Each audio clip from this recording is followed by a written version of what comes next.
In some jurisdictions, including federal courtrooms and the Supreme Court, cameras are not permitted. That leaves the responsibility of recording how justice plays out to courtroom sketch artists. Scott MacFarlane introduces us to one who has witnessed history time and again.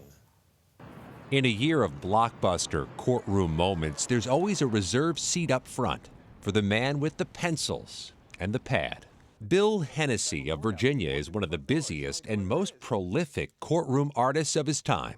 For decades, he's been sketching the drama that plays out in front of America's judges and juries. It's my reaction to what I'm seeing. But especially over the past year, producing the first image of the courtroom settlement between Fox News and Dominion Voting Systems, staying atop a wave of January 6th prosecutions, and providing some of the only images inside the Supreme Court.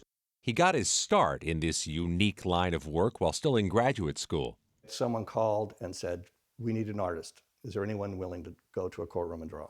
And I jumped at it because I need to support my family. And it stuck as he fell in love with not just being an artist, but a journalist, seeing the newsworthy moments in each case, then sketching under fierce deadlines. You can do one of these in an hour or two?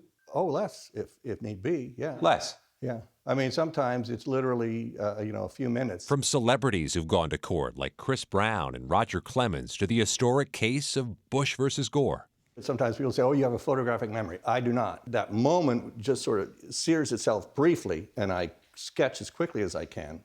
The use of a courtroom sketch artist might seem like an old-fashioned notion, but these artists have a bright future ahead of them. Repeated efforts to require or allow cameras in federal courts and the U.S. Supreme Court have failed.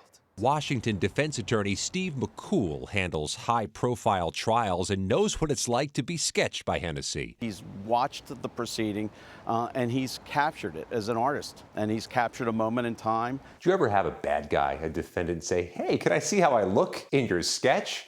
Yeah, I actually have. I've had several who say, "I want to get a copy of that," and I think, well, let's see how this goes. Let's see if you're still thinking that way at the end. A favorable verdict for a courtroom master. For CBS Saturday Morning, Scott MacFarlane, Ashburn, Virginia.